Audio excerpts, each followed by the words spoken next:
এটা হচ্ছে GoPro 12 আর এটা হচ্ছে DJI এর Osmo 4। GoPro 11 এবং 12 অনেকটা সিমিলার, দুইটাই প্রায় কাছাকাছি। তো এই দুইটা নিয়ে আমি আসলে একটা কন্টেন্ট দিয়েছি, আপনারা চাইলে ওটা দেখতে পারেন। এই দুইটা ক্যামেরার মধ্যে কিছু পার্থক্য আছে। এই দুইটা কিন্তু খুবই শক্তিশালী ক্যামেরা এবং প্রফেশনাল ক্যামেরা। তারপরে এগুলোর মধ্যে কিছু পার্থক্য আছে যেগুলো আমি আসলে আপনাদেরকে টোটাল কন্টেন্টে শেয়ার করব এবং আমি দেখাবো যে এর মধ্যে আসলে কি কি পার্থক্য আপনারা পাবেন। তো যারা এই দুইটা ক্যামেরার মধ্যে যেকোনো একটা বাছাই করতে চাচ্ছেন তাদের এই ভিডিওটা আসলে খুবই হেল্পফুল হবে যে আসলে আমরা কোনটা নিব। এটাতে আপনি 5.3K তে শুট করতে পারবেন GoPro 12 এ। 4K তে শুট করেন 120 ফ্রেমে আপনি এটা দিয়ে শুট করতে পারবেন। মানে টোটাল ডিটেইলস আপনি পাবেন আপনার ভিডিওগ্রাফি বা ফটোগ্রাফি। আর যদি আপনি হচ্ছে 2.7K তে শুট করেন তাহলে 240 ফ্রেমে শুট করতে পারবেন। খুবই স্লো মোশনে আপনি ভিডিওটা ইউজ করতে পারবেন। এটা আপনি 5.3K তে শুট করতে পারবেন না। মানে আপনি যদি রেজোলিউশনের দিক দিয়ে চিন্তা করেন তাহলে এটা হচ্ছে GoPro 12 এর কাছে একটু ডাউনে যাবে, বাট আপনি এটা হচ্ছে 4K তে 120 ফ্রেমে শুট করতে পারবেন এবং 2.7K তে আপনি 240 ফ্রেমে শুট করতে পারবেন। এটাও খুবই হাইলি আপনি স্লো মোশনে যেতে পারবেন, এটাতে সমস্যা হবে না। GoPro তে পাচ্ছেন 1/1.9 ইঞ্চি সেন্সর আর DJI Action 4 এ পাচ্ছেন 1/1.3 ইঞ্চি সেন্সর। GoPro এর চেয়ে আপনি এইটাই লো লাইটে খুব ভালো পারফরম্যান্স পাবেন। সত্যি কথা বলতে আপনি যদি Osmo 4 টা ইউজ করেন তাহলে আপনি লো লাইটে GoPro এর চেয়ে ভালো ডিটেইলস পাবেন। এটা হচ্ছে আমার GoPro 12 এবং Osmo 4 এর লো লাইট ফুটেজ। আপনারা এই ফুটেজটা দেখলে বুঝতে পারবেন যে হচ্ছে আমার নাইটে আসলে ফুটেজটা কেমন পাওয়া যায়। একটু আমি চারিদিকটা ঘুরাই দিচ্ছি, দেখেন এটা দেখলে আপনারা বুঝতে পারবেন যে আমার হচ্ছে লো লাইটে আসলে কেমন গেইন আসবে। দুইটা ক্যামেরাতেই মোটামুটি ভালোই গেইন আসতেছে।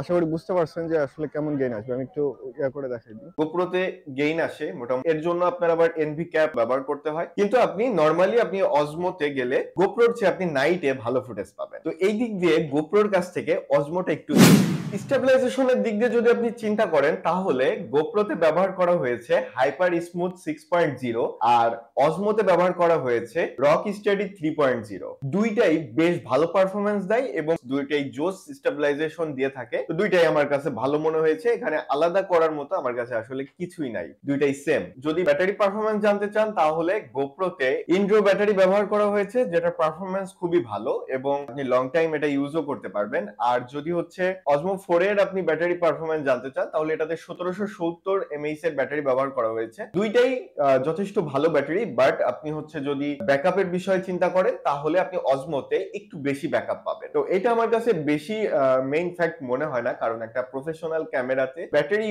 ফ্যাক্ট করে না। এখানে আমি ডাবল ব্যাটারি, তিনটা ব্যাটারি ব্যবহার, সেই ক্ষেত্রে আমার প্রবলেম হবে না। দুইটা ক্যামেরাই ওয়াটারপ্রুফ, তবে GoPro 12 10 মিটার পর্যন্ত আপনি এটা ওয়াটারপ্রুফ হিসেবে ব্যবহার করতে পারবেন কেস ছাড়াই, কোনো রকম কেস লাগবে না। আপনি 10 মিটার পর্যন্ত পানির নিচে এটা অনায়াসে ব্যবহার করতে পারবেন।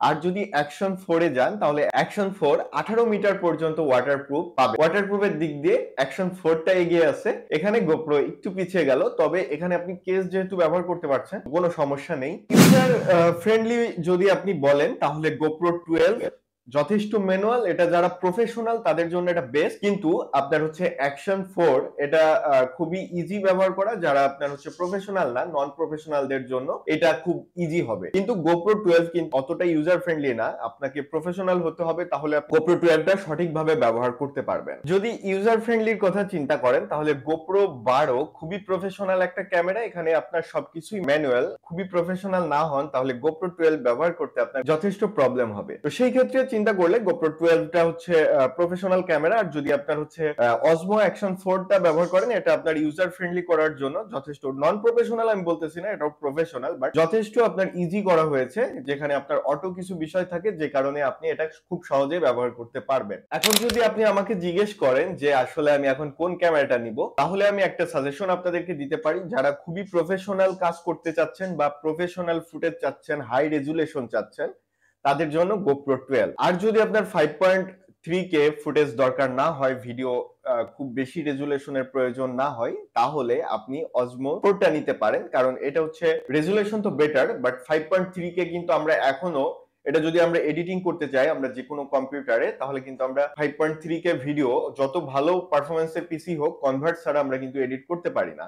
আমাদের এডিটের জন্য কনভার্ট করার প্রয়োজন হয়। আমার রেজুলেশন সেখান থেকে অলরেডি দুর্বল হয়ে যাচ্ছে, তাই আমার যদি ক্যামেরার রেজুলেশন 5.3 কেও হয় তাও আমি কিন্তু 5.3 কে ব্যবহার করতে পারছি না। এইটাতে আমার 4K তে আমি শুট করতেছি, তো 4K তে শুট করলে আমার কনভার্ট করার প্রয়োজন হচ্ছে না, আমি স্মুথলি এটা এডিটিং করতে পারতেছি। যদি আপনার এত হাই রেজুলেশনের প্রয়োজন না হয় তাহলে Osmo 4 টাই বেটার, আপনি DJI Action 4 টা নিতে পারেন। আর যদি আপনি খুবই প্রফেশনাল চান, হাই কোয়ালিটির রেজুলেশন চান, তাহলে GoPro 12 নিতে হবে। এছাড়াও আমি আপনাদেরকে কিছু ভিডিও কোয়ালিটি দেখিয়ে দিচ্ছি যে ভিডিওগুলো আসলে কেমন হয় দুইটা ক্যামেরাতেই, তাহলে আপনারা আরো ক্লিয়ার হয়ে যাবেন। সেটা হচ্ছে আমার GoPro 12 আর Osmo 4 এর আমার ডে ভিডিও। দিনের বেলা দেখেন এখানে ভিডিও ফুটেজ আমার কেমন আসতেছে, দুইটা ক্যামেরারই আমি ফুটেজ দেখাচ্ছি, আপনারা দেখেন কেমন আসতেছে ফুটেজগুলো। অনেক সান আছে এখানে। এটা হচ্ছে আমার 4K তে শুট হচ্ছে 60 ফ্রেমে। এটা হচ্ছে আমি যদি সানের উল্টা পাশে যাই তাহলে দেখেন ফুটেজটা কালো হয়ে যাচ্ছে এবং সানটা দেখা যাচ্ছে কিনা। এবার আমি হচ্ছে সানের দিকে যাচ্ছি। তো ভিউয়ার্স, আপনারা ডিসিশন নেবেন কোন ক্যামেরাটা আপনার জন্য ভালো। এছাড়াও আপনারা যদি GoPro 12 এর রিভিউ চান এবং মিডিয়া মডের রিভিউ চান, আমি মিডিয়া মডের রিভিউ তৈরি করব। আপনারা টোটাল ভিডিওটা আমার সঙ্গে দেখবেন, আমার চ্যানেলটা সাবস্ক্রাইব করবেন। আমি GoPro 12 এর GoPro 13 চলে আসছে আমাদের কাছে, আমরা GoPro 13 এর রিভিউ করব। তো অবশ্যই চ্যানেলটা সাবস্ক্রাইব করবেন এবং আমাদের নেক্সট ভিডিওগুলো দেখতে থাকবেন। তো ভিউয়ার্স, এই ছিল আজকে ভিডিও। সবাই ভালো থাকবেন, ধন্যবাদ।